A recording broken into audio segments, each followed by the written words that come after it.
All right, Q&A time. Ready? Yeah. I hope this is not boring. I hope it's dynamic. I hope it's interesting. I hope to give you guys some time to talk with each other about the stuff we're going to be doing in Q&A. Does that sound good? Yeah. Matching prep question. Are you able to prepare for matching and blessing on GPA on Channel? I'm sure you have an answer to that. No. But I would say that the thing, even if you're not focusing on the nitty-gritty of how to get matched and where are you going to find someone and who is your spouse going to be, the things you're focusing on, which is the relationship with God, receiving and giving God's love, receiving God's love, that's fundamentally what's important to receive the blessing. If you think about it from the first generation's perspective, okay, like any of you guys have your parents who were matched by your parents? A lot of us, right? Mine included. So when our parents' generation received the matching and the blessing, their whole approach was not, I'm going to go join this church because I want to find a Japanese spouse. I want to get matched and blessed. That's not how they operated. Well, some people, yes, but they are not here anymore. For the vast majority of people that went to true parents matching, they joined this movement. Why, initially? Because they were curious, because they had questions that needed answering. They wanted to know the nature of God. They wanted to understand Jesus. They wanted to understand their life and the purpose of everything. And when they found the principle, and they developed that relationship with God, and they developed that relationship with true parents, such that true parents became their own parents, and they experienced so much grace and love through true parents, and then they were like, oh, you have a blessing too? That basically means I can change my lineage and come to God's lineage? Sign me up! You understand the perspective that our parents went through? It was a next natural step for them, the blessing. It wasn't like, okay, I'm going to prepare for the blessing and I'm going to figure out how to be an upstanding. That was none of it. It was, how do I first and foremost develop my relationship with God and understanding of true parents? And on that foundation, the blessing is like, of course, right? Of course, sign me up. And it was a different generation because it was a generation of, I will do anything for this blessing because of the value proposition. The value proposition of the blessing is so high in many people's minds that they are willing to pay whatever money it takes, donations, 3 spiritual children, witnessing, missionary for 7 years. I'll do all of that. And that's all I have to do to get blessed and change my lineage? That's it. Sign me up. How many people do you know talk like that nowadays? Well, I happen to be working with a lot of matching candidates that see the blessing is like, oh, I have to pay $2,000. What? Oh, I have to go all the way to Korea? Bloody hell, mate. Oh, I've got to do all these conditions. Why can't I just do nothing and just go on with it? Yeah? It's a different mentality. And so I want to encourage you guys and empower you all because this is exactly the preparation y'all need to do for the blessing. And I think the staff are smart enough to understand that. Yeah? It's not about being distracted by who's out there, how I'm going to get matched. It's about focusing on the thing that matters so that when you do eventually get matched blessed, do eventually leave GPA in your time here, you'll have a foundation of faith that will take you light years ahead of where you would have been otherwise without that foundation. And so what I hope to goodness God Almighty, when you guys do get blessed, you'll have the attitude of gratitude. The attitude of, that's all I have to do to get blessed? I would love that. That's amazing, right? Which is the opposite of what? Entitlement. Entitlement, like I said, is I deserve this. I deserve more. I deserve better. And this is not good enough for me. Oop, dropped my phone. Okay? So, yeah. All right, so the next top question. There's a lot of stories of broken blessings, and that scares me. How do I overcome this fear? Thank you. This is a very insightful question. I would say that we don't have enough stories of successful blessings. Yeah? And the ones that don't work out hit home for us. They're usually people that are close to us. They're usually our friends, sometimes our parents. And the reality is that we have more couples together than we have apart. And I would say that it's a foolish conclusion to say that the blessing is difficult, where in reality relationships are difficult, marriage is difficult. Welcome to life. And it's probably a foolish and more wise thing to say is that, well, relationships are hard, and that's the individual's personal responsibility. But an unwise person, which I hope you guys are not, I know you aren't, will say, oh, the blessing is difficult. My parents had a difficult relationship, and therefore the blessing doesn't work. You see? And therefore, the blessing is not supposed to be, therefore true parents don't work. Therefore, my faith is a sham, and I'm going to leave this movement. A lot of people go down this logic thinking. It's called conflating. I talked about it earlier. But it's a really disingenuous way to live our lives. It's a very foolish way to make conclusions about entire groups of people, right? We do this in society too as well. Unfortunately, we lived through the time of 9/11. Anyone was alive back then? Okay, some people. Technically, you're alive? Okay. What does not technically alive mean? All right. And I like talking about this because it's an example that we can relate with. There was an entire generation, my generation, that saw that, and all we saw in the news for years after 9/11 was suspicion and distrust towards Islam, Islamic faith. To the point where we're suspicious of people that look Muslim. Why? Because a group of crazy people did a crazy thing. And then what everyone concluded, conflating, is, oh, these crazy people did a crazy thing, therefore Muslims, therefore religious, therefore crazy people, therefore all Islam is bad, right? It's an extreme example, I know, but it happens all the time in our faith. It does. One leader makes a mistake, as we are, because we're human. And then we say, oh, I don't like the church. I don't like the church organization. I know a lot of you guys have thought about this line of thinking. I have too. I don't like the church structure, the church organization. And I always like to ask, who are you talking about? What church are you talking about? What is a church, by the way? It's a group of people. It's us. I am the church. So when people talk about headquarters, I feel like you're talking about me. Like, I am the church. You are the church. We are the church. We know these people. These are people. And sometimes people make mistakes, as they do. But to conclude that an entire group of people are selfish and wrong or doesn't work based on one person's mistake, I think is an unwise thing to do. Does that make sense? Is that clear? Yeah. So to go back to this question, there's a lot of stories of broken blessings. Yes, it's unfortunate and it can be very scary. How to overcome this fear? I would talk more with people that have successful blessings and hang out with them. It's especially hard if you guys are coming from communities or families where you have siblings, right? Or you have parents that are going through divorce or have been through divorce or just have a really difficult relationship. It's really hard to look at that and feel like that's not in the cards for you, that's not your future when you're signing up for the blessing, right? I understand that. But that's all a belief system thing because that's the world that you're seeing from. But we have so many, plentiful of blessed families that are thriving, that are happy, that have their acts together, that have their priorities together. And maybe we don't talk with them or see them, or we're not privy to being with them a lot.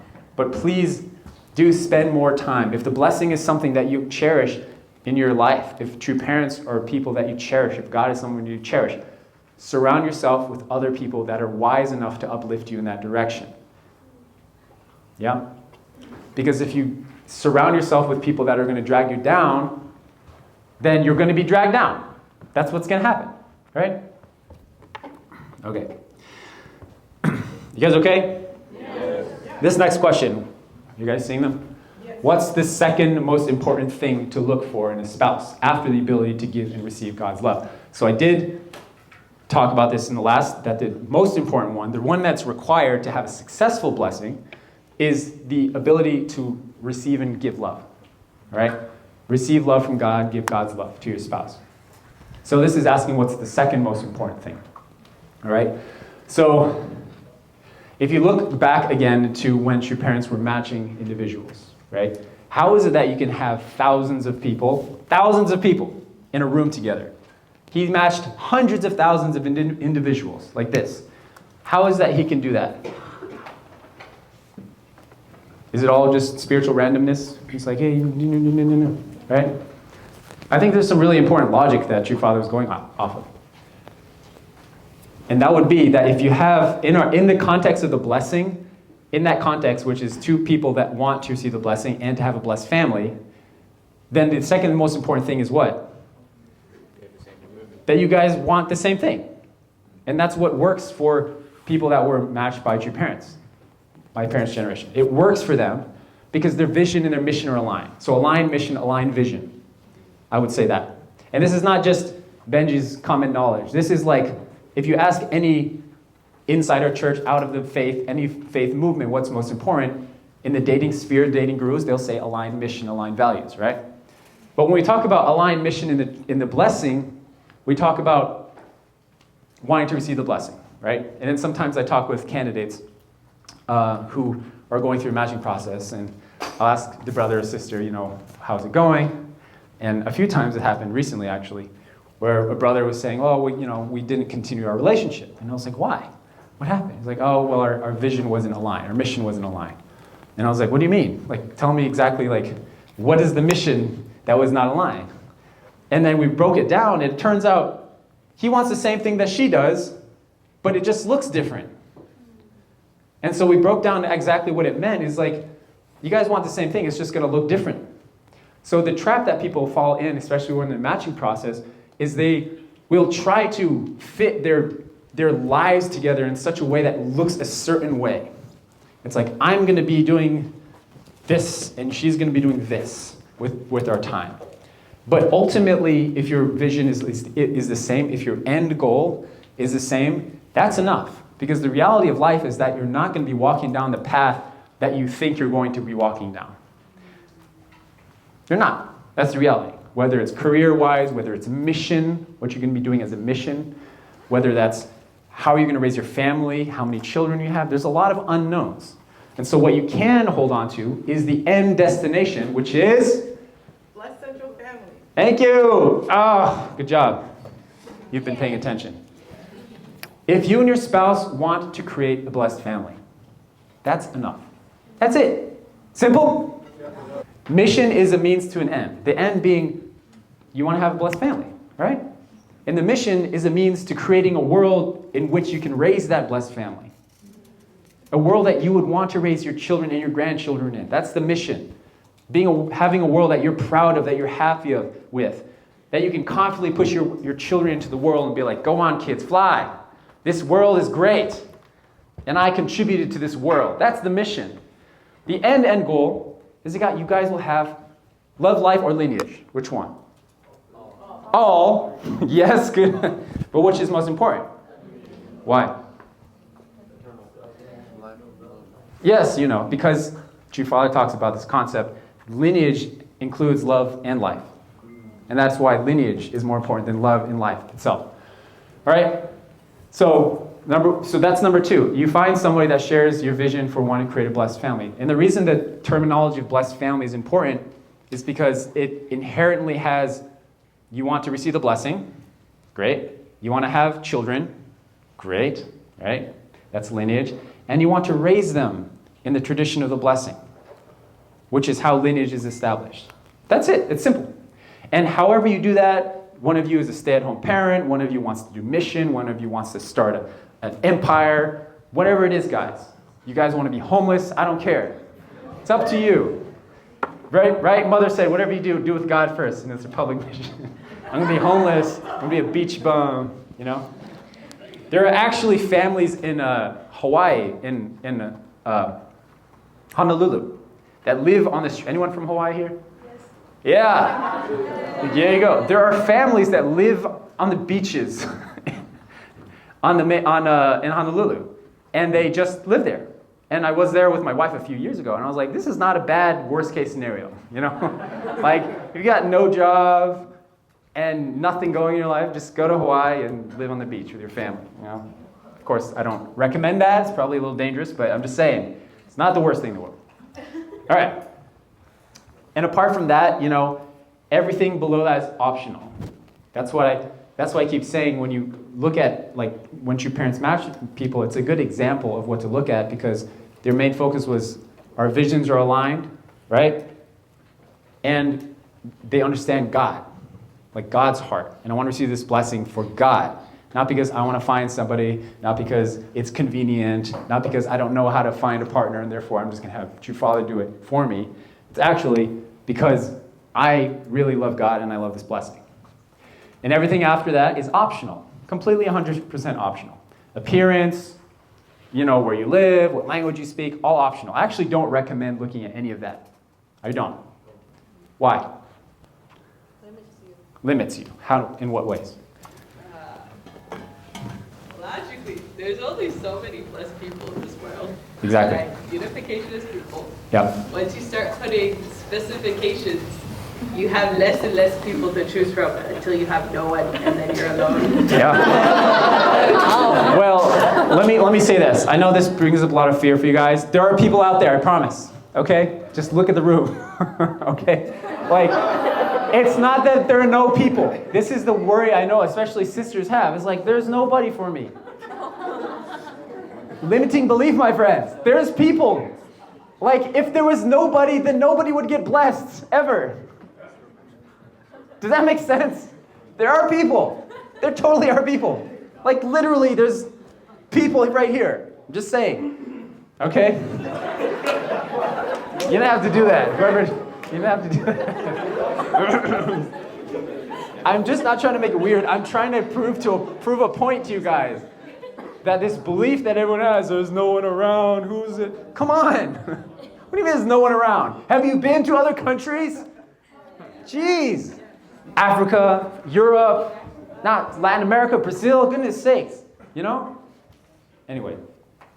Okay, so there's people, but logically speaking, thank you, logically speaking, there's not as many people as, let's say, if you're a Christian or Mormon, right? Numerically speaking. So in our faith, we actually can't afford to have too many preferences because it shrinks our pool drastically, exponentially. As soon as you put a filter of, they have to speak English fluently, right? Sounds like a pretty normal, reasonable filter to have, but as soon as you do that, you just drastically cut it basically in half of the people that you can consider, right? I'm just saying. But more importantly than the numbers, you're limiting God from working. Because God might say to you, Benjy, 18-year-old Benjy, there's a Japanese person from Aomori, way up north in Japan, that's your spouse. And if I was like, you know what, nah, she has to speak English fluently, or she has to be taller, or whatever the thing is, I would never have considered her. But I'm glad I did. I'm glad when I got matched and blessed, I had zero filters. I was like, whatever it takes, I'm going. As long as the basics are there, which is, I would say, spiritual, internal, and external. Spiritual is common vision towards the blessing, blessed family. Internal is the ability to give and receive God's love. And external is she's the opposite sex. That's it. That's literally it. It's the only requirement for me. That was it. That's the only external, because you guys are like, is it okay to have external preferences? I hope you have at least one external preference. All right? They're the opposite gender. Everything after that, high, whatever, optional, but I'm telling you guys, just throw that stuff away. Just throw it away. And I promise you, when you meet somebody who doesn't match your external preferences, but internally you feel connected to them, internally you're like, this person gets me, and there's something here, you will so quickly throw out all the external stuff. You will. If you have a conversation with a guy that's able to do these things, we're talking about practicing these virtues. If you meet a gal that's able to practice these virtues, able to give you grace despite all your mistakes and how stupid you are, if you find that girl, you won't care how she looks. You'll be like, yes, this woman. That's how you feel. So don't worry about it, guys. All right, just move forward. You'll figure it out. So historically, the matching process was, I'll explain it. This is how Karina Mendez explained it to me. She's the BFM director currently. And she's been the one that's working on this process with Damien. So historically, we've had all of our second generation going to parents matching. That was the norm. Everyone went there. We had a lot of successes and a lot of failures through that experience. And it's not because true parents didn't match people with the right people. It's because people have personal responsibility and people suck at marriage, turns out, right? People are not very good at relationships sometimes, especially if people don't have the foundations that we're talking about. They're gonna struggle. And so unfortunately, a lot of things didn't work out. A lot of lessons were learned. And so as a response to all these lessons, the the BFM put up a lot of procedures and filters and ways to qualify participants better, such as health exams, such as other things. So we completely swung in the opposite direction, whereas traditionally it was whoever's at least 16 years old, go to the matching. It doesn't matter how qualified or unqualified you are, just get matched. Go to your parents' matching. That was the standard for years, actually, right? And then we had a lot of learning experience, a lot of heartache from that. And then we put up all these procedures, and we swung in the complete opposite direction where we made a matching process. And when we swung so hard in this direction, it actually emphasized a lot of things that were kind of missing the point, because we were so overly concerned about making sure everyone did their application, making sure all this and that, which doesn't really lend itself to focusing on the root of what people need to do when they prepare. And so what preparing for matching looked like was doing a lot of paperwork, essentially. What it should look like is the internal work, is making sure that people are mature enough so that when they are matched and blessed, right, by your parents or by the parents or whoever, then they're able to go into that matching process mature. That should have been the focus. And so now we're swinging back into the middle, where we've learned lessons on both sides of the extremes, and now we're in the middle, where we're trying to have the appropriate amount of qualifications that people can go to the blessing with, but also at the same time making sure we're educating and teaching people the heart of what the blessing is about. Is that clear? Yeah. What does the next one say? Can someone read it? What's the best way to have a more open conversation about sexuality with our future families/kids? Yeah, so I'm doing this right now because I have kids.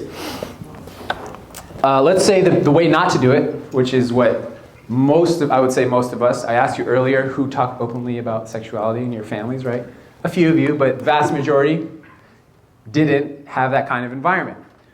And so what not to do will help indicate what to do. Is that clear? What does a child learn their whole life if something's never talked about? Is that we can't talk about it. And so it creates a lot of shame and heaviness and weight. And so I've swung in the opposite direction, and now I'm totally open with my kids about everything. As soon as it comes up, I'll talk about it. Everything. Sexual stuff, things from school. And so the relationship with my kids is that my son, he goes to a Christian school, private school, and he comes home in the car ride, and he'll just talk about stuff that happens, like a girl held his hand or something happens, or he got upset because some guy said some weird word, right, some curse word. And we have this relationship where he just wants to talk about something. And why is that? It's because I try my best, I'm not perfect at it, but I try my best anytime I feel like something's a weighted conversation, I just say it immediately. I just say it, bring it out in the open, And I don't try to put much meaning to it or pressure on it. I just kind of talk openly about things. And this is a more liberating way to live, because as long as something is too heavy to talk about, it has power over you. It's controlling you. Yeah? And there's a lot of conversations that we have in our lives that we don't want to talk about because it has power over us. So that's what I would say. Yeah, have more open conversations by just being open about it and talking about it. All right, what's the next one? Who wants to read that? How do you know if you're being self-centered when you have someone in mind? How do you know when you're being self-centered when you have someone in mind? So for matching process, right? Okay, let's say that you have somebody that you believe would be a good matching partner, perhaps for good reasons, and you're thinking about proposing this idea to your parents, for example. Is this the kind of frame of thinking we're talking about, right? And how do you know that this idea to be matched with this person in particular is not selfish, but it's selfless, right? I would say, do you remember, okay, I didn't put the chart up. Do you remember that triangle thing that I showed in Korea? Yes. Yeah, the triangle. Yeah, the layers. So maybe I should have mentioned it earlier, but the idea is that there are certain building blocks to finding the right person and getting blessed. And if you remember the first few building blocks of those, okay? The first one was a relationship with God and spirituality. All right? Which is not a perfect relationship with God, but a relationship with God, and importantly, a curiosity to understand God more, especially over time. And the second layer above that was what? Probably need the visual. It's the understanding of true parents and the blessing. What is true parents' role? What's the role of the blessing? And then right above that one was no shadows. So to answer this question, I would say that if you have the foundations of a faith and you have no shadows, importantly, in your life. If you have those foundations, guys, then I would say, depending on who you are, but ask your conscience, I would say that your motivation is good. But the tricky thing about shadows is sometimes we don't know that they're shadows. And so that's why you have to be really honest with yourself and say, is this motivation for wanting to be matched with this person based in something that's really insecure about myself? Maybe I'm trying to fill a void that's missing. Yeah? Which is the nature of crushes, by the way, if you haven't experienced or noticed. A crush is like a form of attraction that's taken to extremes in order to fill something in us, in some kind of void, or deal with some kind of unresolved emotion that we have.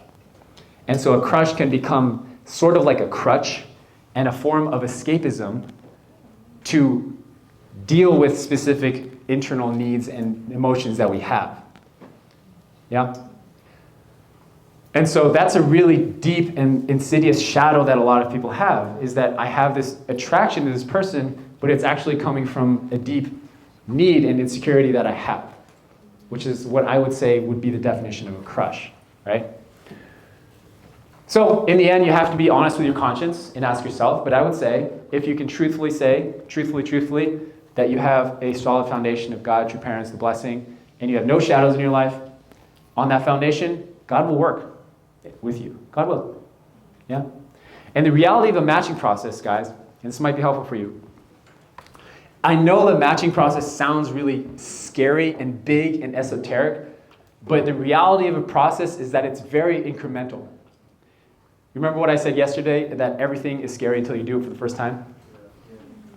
Same with the matching process. I know how much you guys think about the matching process and like, oh, what if she does this? What if she says this? And what if he's like this? All this. The reality is that the matching process now looks nothing like it did for our parents for many reasons. But we have kind of like a cultural perception of the matching because of the way that we perceive things. It seems like a very instantaneous thing. And there are reasons for that. Number one is because a lot of our parents were matched, and it was instantaneous. You went to a room, and you came out with your eternal partner. It's very instantaneous. Another reason it seems very instantaneous is because a lot of our peers that are getting matched, that we know are getting matched, at one point they're single, and the next point they're posting on Instagram or Facebook that they're matched. And you don't see the in-between. You're not privy. You don't see the conversations, the open honesty that needs to happen, maybe the many, many conversations with different people that they've had to have in order to find that person. You don't see that stuff. And so from your perception, it feels like the matching is just some really big decision that just happens and it's done. The reality of the relationship is that a matching process is more step by step. It's more like, hey, let's go on a website and see who's around there. Okay, there are a few profiles that make sense. Or let's go to a workshop. Or let's, have your parents approach another parents. Whatever the process is. And then you consider it, and you have some give and take. Your parents talk, matching supporters talk, and then you say, okay, this is worth doing a condition about. Let's do a 21-day condition where we get to know each other for 21 days. Yeah?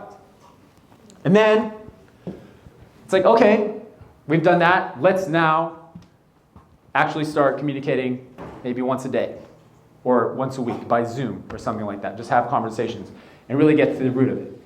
And then you make little decisions from there. You talk about certain subjects, right? Like your sexual integrity, porn, masturbation. You talk about your beliefs, your value systems, your faith, and then you decide from there. It's like, okay, everything looks aligned, you move along from there. And so the matching process can be more of a incremental, step-by-step process, is what it's called, to finding someone. Yeah? And so I'm saying this not to downplay how important it is, because it is an important decision, but actually to help liberate you guys from the feeling of, like, this is so scary and esoteric and vague and unknown, but it actually can be more of a learning process and a more enjoyable process. In fact, I think it's a helpful assumption that you guys will talk to multiple people. You know that? I think that's a healthy assumption, is that you will talk with multiple people, probably a dozen people in your matching processes. Right? Anyone surprised by that? Anyone never think about that? Yeah. So there you go. That's a healthy, reasonable assumption to have. All right. I think we're going to do a little discussion in a bit. Maybe what else do we have? What's the next one? Receiving validation from the opposite gender, because isn't it almost in our nature to care, but I can't take it. Was that your question? You said that with such conviction, but I can't take it no more.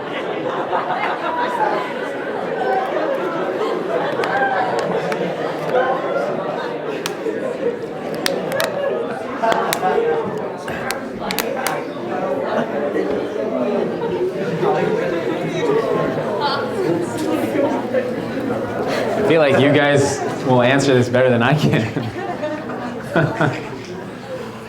So there's two sides to this, as there is most things. I was having a really good conversation with his sister over break. I'm going to share this. I hope you don't mind, sister. She was saying that she really struggles with being shy, right? And she felt like it's kind of like a point of shame to feel shy. And then I shared my experience in my life, is that I grew up very shy. I know, you don't believe it. I was very shy, introverted. I only had one friend like my whole life. Every grade was just one friend in every class. And I learned to be shy because I had many experiences where I was honest about how I felt when I was a kid. You know how kids are. You just say what's on your mind. You point at a kid in a wheelchair and be like, ha! You know, why is that person in a wheelchair, Mom? That's what kids do, right? And it's cute. Kids are honest. I was that kid. Is he a robot?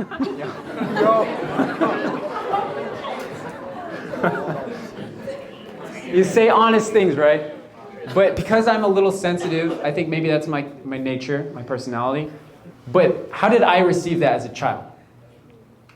That one instance. I received that as, I can't be honest because if I do, I'll hurt people. And so I'm going to just hold my tongue and sit on this because I can't be honest. And so I learned to be shy and to be sensitive and to hold my tongue whenever I wanted to speak, have an opinion or an idea, I would just hold it. Right? And so I was talking with this sister over break who experienced something similar, where it's just kind of like a fear of being herself. Fear of being herself because of fear of rejection. Right? And I told her that being sensitive is a beautiful thing. And you have turned that into a point of shame because you feel like it's wrong to be introverted. Especially here in the United States, where we celebrate people that are extroverted and loud and charismatic. We love charisma, right? But you know in many cultures, especially Eastern cultures, European cultures, it's actually valued to be reserved. They don't value charisma. In fact, if you're too extroverted and charismatic, people look down at that and say you're being boastful or something, right? My point is that it's perception. That's the point. It's your perception that this thing about being shy, being introverted is a bad, negative thing. But actually, it's a blessing. You know that? Why are introverted people good teachers? Because they understand what you're thinking. They're sensitive to the needs of the students. And I'm not saying that being extroverted is a bad thing. I'm saying that it's not fair to label something as good as bad, is that being an introverted, shy person is a blessing that comes with some drawbacks sometimes. And so I'm saying this as context, guys, to understand this question, is that there's a side to both things. If you care about what you are appearing, we were talking with the brothers just over lunch. This is interesting.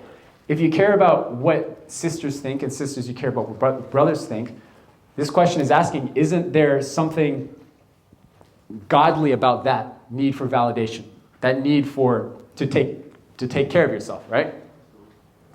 And I would say, yeah, 100%, because if everyone was a slob and a bum, no one would get married. Like, you wouldn't be interested. And so I kind of use the analogy of, like, your appearance is kind of like the opening of a house, like the exterior of a house. If your exterior of your house is destroyed and run down, no one's going to pay attention to the inside of your house. And to the same degree, no one's going to pay attention to not no one, but fewer people are going to take interest in the quality of your heart if you just don't care about what you look externally, right?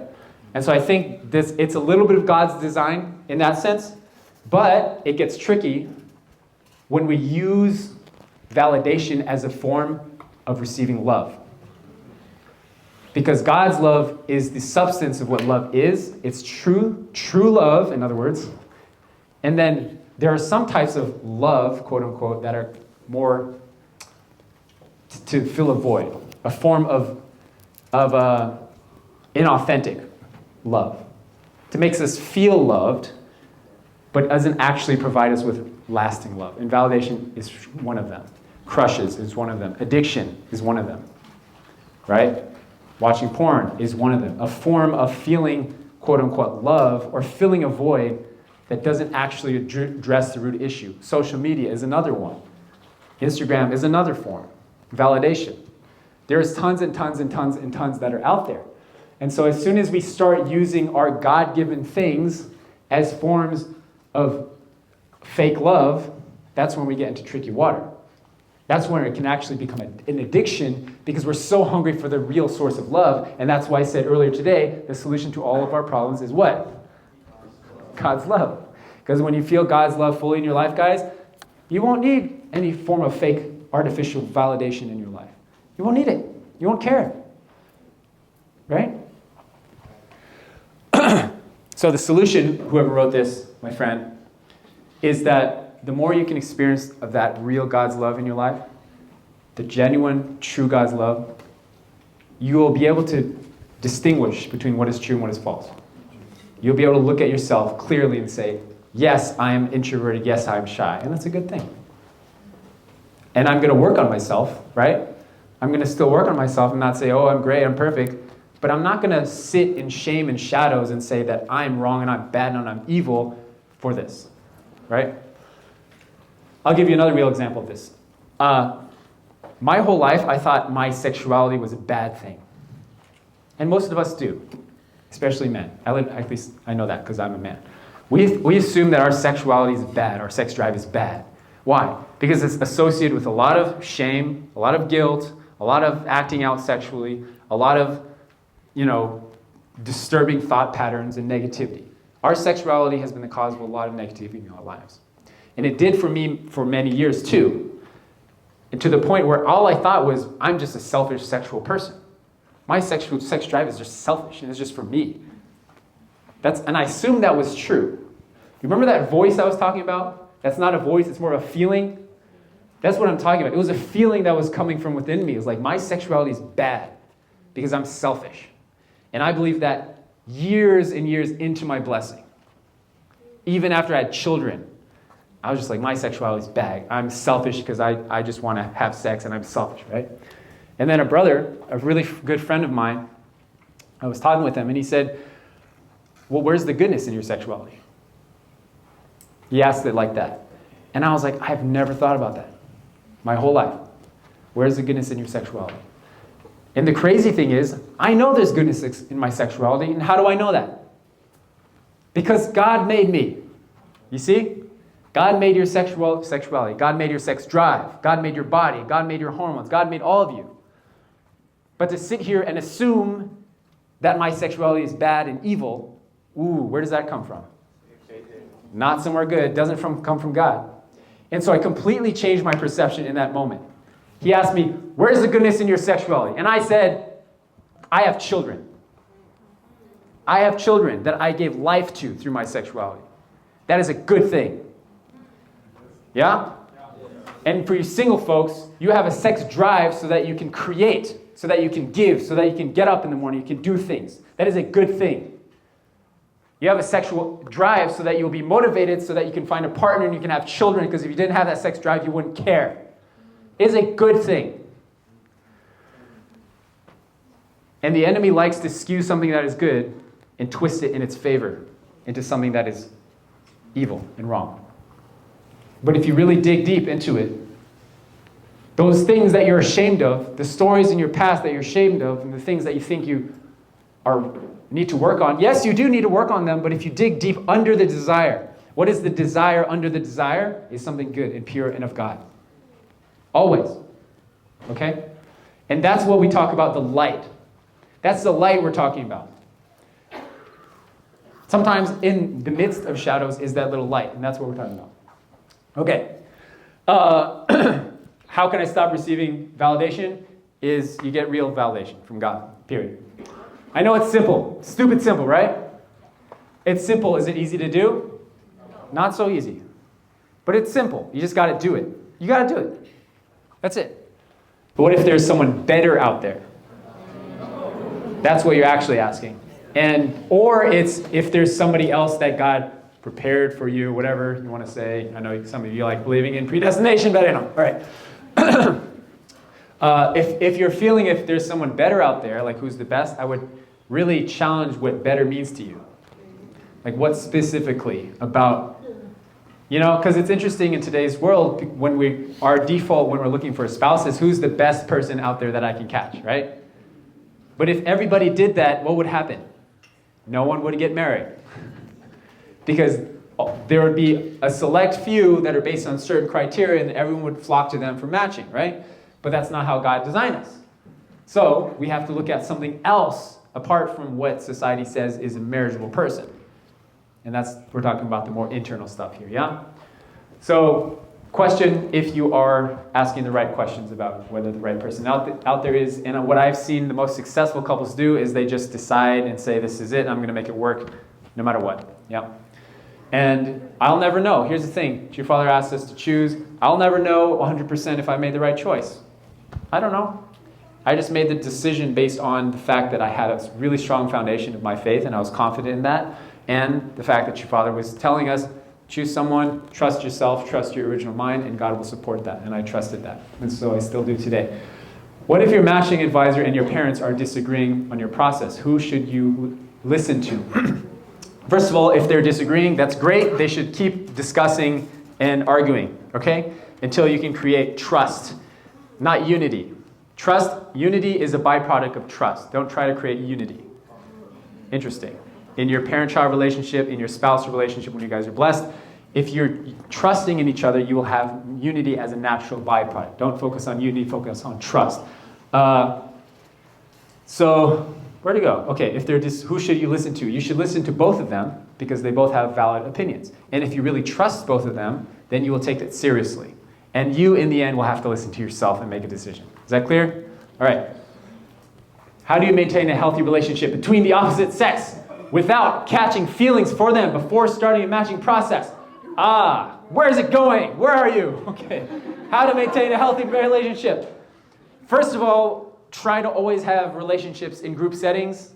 Okay, you guys have been doing that in GPA. Second of all, make hard rules for yourself that you never cross. For example, people understandable is you never spend closed time together in closed doors.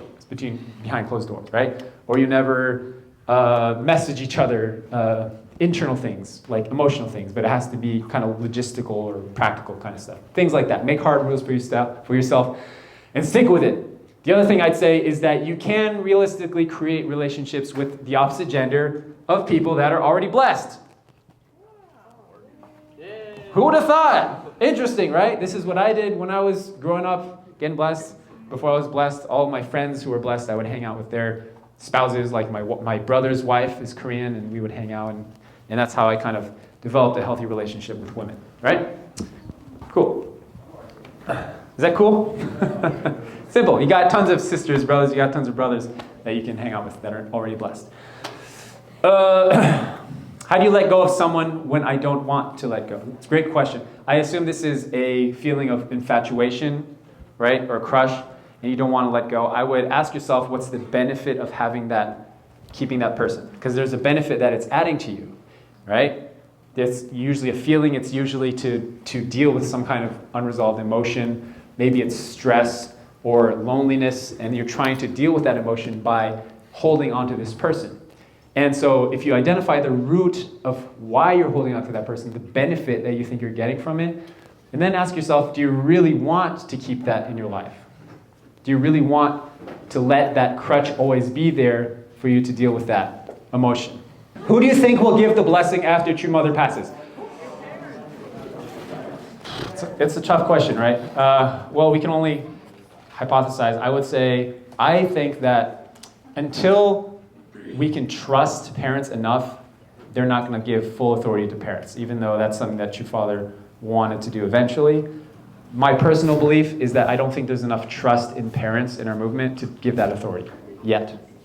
Because I've seen many times, because I worked in the blessing department for many years, that parents can kind of get weird. Well, they'll cut a lot of corners, and they'll do a lot of sketchy things, and they'll match and bless people that shouldn't be blessed. I think that kind of thing is going to happen personally. This is my personal perspective, guys. So I think until then, we're going to have a system that we kind of already have, where we have officiators that are anointed by a true mother before she passes, and then those people have the authority to anoint people to give the blessing, okay? So I think eventually parents will be giving the blessing to their children. I don't know when that's going to happen, but eventually I think we're going to go in that direction. But as long as true mother's here, she calls the shots, yeah? Is that clear? Calls the shots. Is it actually okay to get blessed with anyone? Aren't we supposed to complement each other in our marriage? Do personalities matter? Do they matter? Yeah, they can matter. They can matter. I would say that as long as you have the foundations, the building blocks, like we've been talking about, the internal, the big rocks, the main things, all the personalities, the thumb dominance, the traits, those kinds of things, those are like really minute in comparison. I think that it's more risky to get too in the weeds of complementary because number one, you limit your pool of people that you are considering, but also you limit the opportunity for God to work because God might say, hey, this is a perfect person, but they have the same dominant thumb as you, or you both have round faces, or whatever the thing is, right? And then you go, you know what, that's not it. I was actually talking honestly with a family recently where the mom was not wanting to consider this really great match with their son and this girl because they had the wrong thumb thing, right? Yeah, I know. But this is really common. This line of thinking is very common, actually, is that certain things have to be aligned, and if they're not, it means that they're not meant to be. But here's the thing, guys. Your father matched my parents, and they had the same thumb. Right? So, is it really that important? No, not really. I think we like to point to those things and make those the metrics of a successful marriage because they're easy to identify. Right? The things like internal things, they're harder to identify, and it takes more work because we're lazy. We like to point at those things and say, the reason they're successful is because X, Y, and Z, but it's actually not the thing. And to the other extreme, this is why people point to money as being the root of all divorce. Do you think money is the root of all divorce? No. Most divorce ends in... No! That's the most ludicrous logic I've ever heard in my entire life. I left my spouse because of money arguments. Really? Money? It's because you don't know how to talk about money. You don't know how to talk about sex. You don't know how to talk about the kids. And you're going to blame money and say that money is the root of all divorce, or most divorce in the country. Really? Money? This poor little money. It's just money. Right? You guys are fundraisers. You know the importance of money. You know the goodness of money. So that's another example of just pointing to one thing and saying, oh, it's because of money people divorce. It's because of X, Y, Z that they're successful. And you can prove that wrong because how many people do you know that have... Okay, here's another perspective, guys. Complementary marriages. There's nothing more complementary than a man and woman coming together and trying to make life work. Nothing. Right, married folks? I was talking with a sister. I was asking her, no married folks here? I was talking with a sister. I was asking her deal breakers, right? And she mentioned 5, and one of them was, the last one she said, she's like, he has to help me grow. And I was like, honey, I promise you, he's going to help you grow. Like, you don't have to worry about that. Your life will not be boring if he's a dude and you're a girl, all right? Trust me. My point is that we talk about complementary like it has to be these nuanced things, but actually, you're a man and a woman. Isn't that hard enough? True Father said the hardest thing in the universe is mind-body unity. The second hardest thing in the world is husband-wife unity. Okay? So it's enough. All right. What do we have? How much time do you think it is best to start matching after GPA, like a year or 2 from now, for example? The best? What do you guys think? One day before 2025.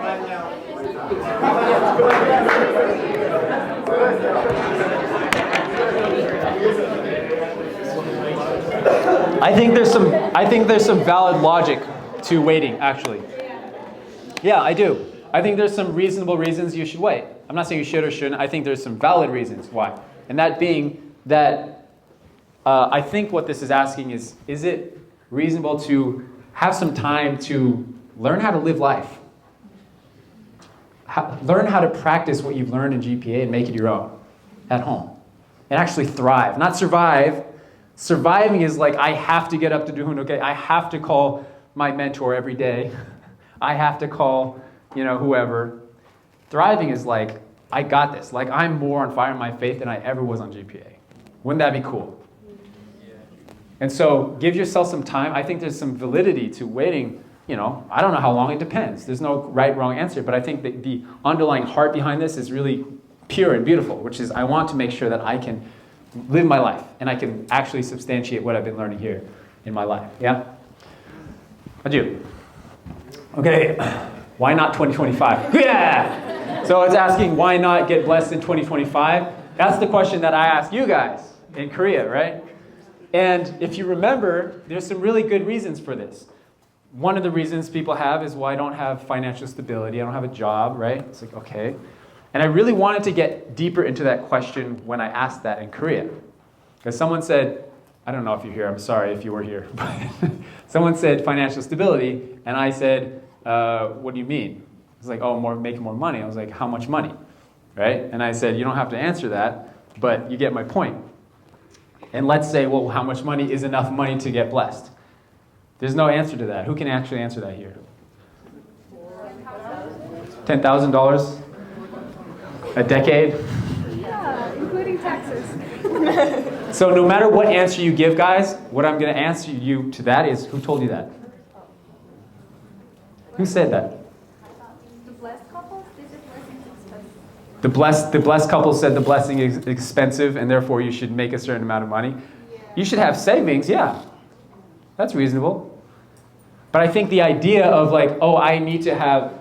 My point is that if you have the very vague, I need to have financial stability, but you don't really know how to define that, and you do have an idea of what that means, where does that belief coming from, right? And is it factual that that is actually necessary in order to receive the blessing?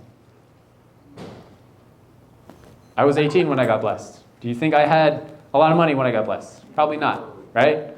So I'm trying to make the point of why not, because it's a helpful mental exercise to take yourself through.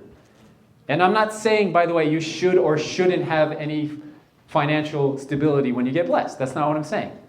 I'm saying that it's really important to understand the reasons we believe these things and challenge them. And if it's a really reasonable reason, then address it. What's another reason why not 2025? I'm on GPA, okay. Then get off GPA. Problem solved. Okay, there's a reasonable, I would say that's a reasonable reason, yes. Yeah. Another thing would be like, well, I don't understand the blessing. right? I don't believe in the blessing. I think that's reasonable too. I think, honestly, if you don't believe in the blessing fully, then it warrants to pause and take some time to understand it. And maybe that's what you need to focus on. It's like, what does this blessing mean to me, really? And when I ask you, what does the blessing mean to you, you can say it like this, like that.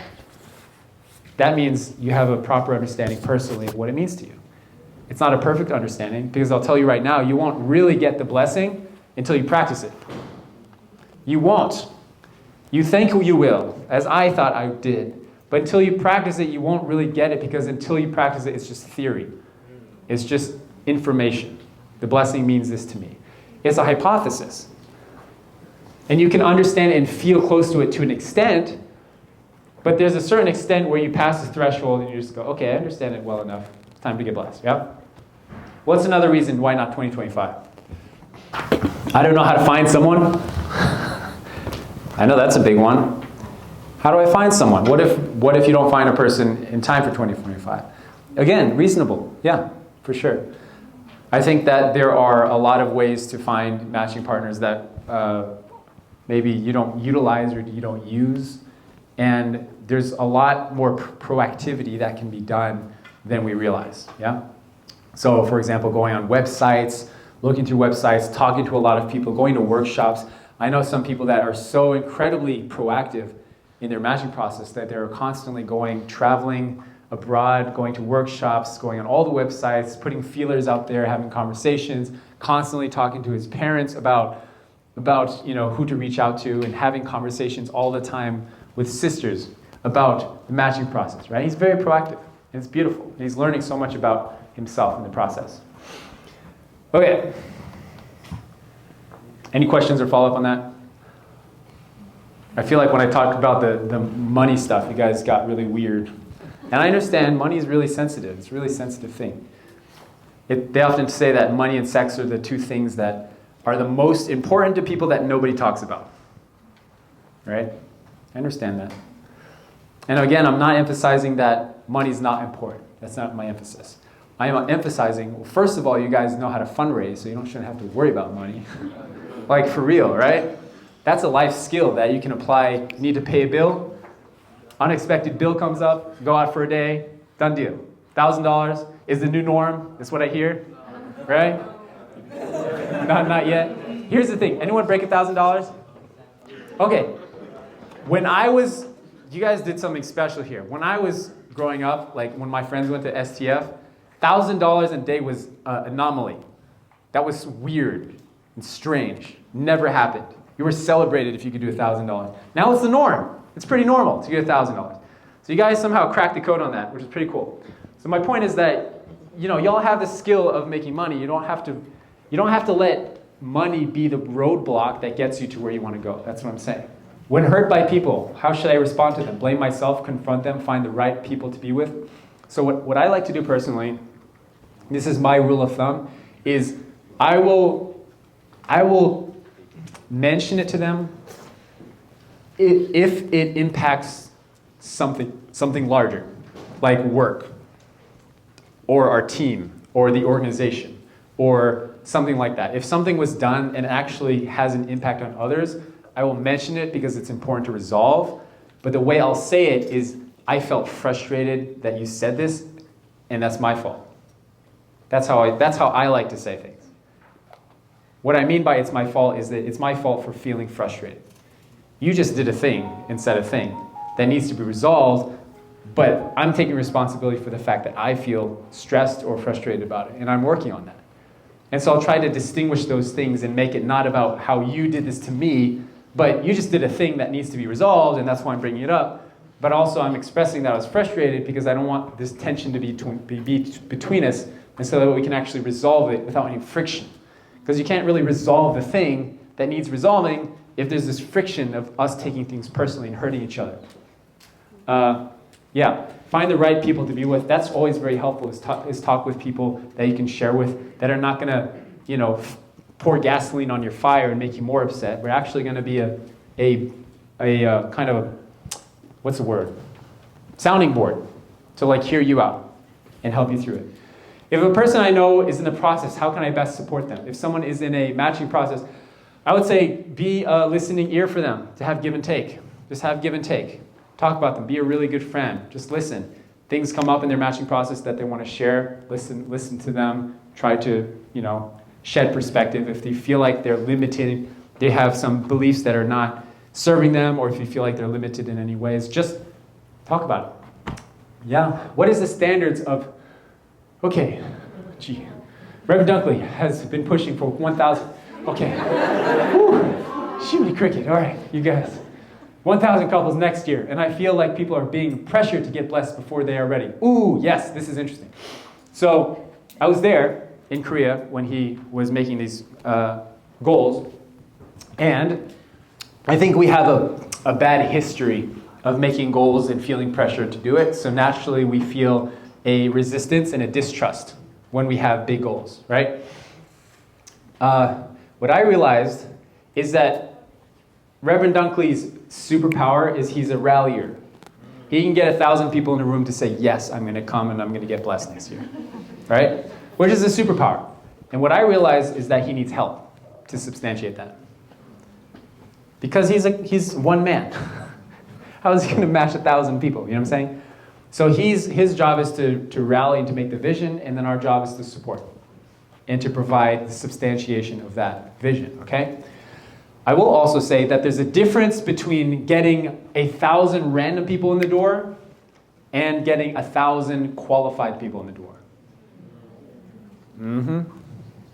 And I think that if we can focus on the latter, which is 1,000 people that understand the blessing, that understand true parents, that want to create a blessed family, and smash Satan in the face. I don't know why I said that. I like it. Smash him in the face. Those 1,000 people, welcome them in the door, all right? But we're not doing this thing where the first 1,000 people that want to get blessed can get blessed, I think those are two extremes. I think we're going to fall somewhere in the middle between those, So I don't know what's going to happen. I hope people don't feel pressured. I think for you guys, like young folks especially, people are always afraid of like, oh, what if people are so young and they get blessed and they get pressured to get blessed? I don't think in today's age there are many people that are going to actually do that. Does that make sense? Especially like you guys. I think you're wise enough to, if somebody comes to you and say, hey, you have to get blessed, here's a person, good luck. I think you're wise enough to say, you know what, let me talk to them first. Let me figure it out. Let me have some conversation. And so I don't think we're going to have this situation where a bunch of random people are going to get blessed and they're not ready for it. I don't think so. But if we do, and I'm sure there will be some of them, as there always are, my responsibility is to help guide them. That's how I feel. I'm going to, Damien's going to get 1,000 people blessed, couples blessed, and my job is to help nurture them, to help them have sexual integrity, to have no shadows, and to thrive in their blessing. Right, you? Is it possible to truly have no shadows before the blessing? What amount of no shadows is good enough to be able to begin the matching process? Yes, I do believe it's possible to have no shadows. I do. I've seen it. In other people, I've seen it in myself. It's possible. It is. There might be little shadows here and there that you've been carrying with you for many years through your life, maybe into your blessing. But I think by that time you will be able to identify it and know how to massage it down to a place where it's manageable and you have no shadows. I do think it's possible. Yeah. It takes practice, it takes courage, it takes a little guts, but it's possible, 100%. You think God wanted couples to grow together like Adam and Eve, or do you think the traditional don't talk, spend time with them until a matching, what was the question? Is better? I think that, like I said before, you can do it in groups and have healthy brother-sister relationships with people that are already blessed. Yep. How to strengthen our lives of faith outside of the training, outside of GPA. 2 things, all right? This is my eternal life hacks that will save you lots and lots of years of torment. Less screen time and more connecting with wise people. That's it. If there's anything you can get from my talks today, guys, just do that. No screen time if possible, but you know what I'm saying. Less screen time, more connecting with wise people, and that will take you very, very, very far in developing your faith in God and succeeding in life, okay? All right. Thank you, everyone. God bless you. I love you. Take care.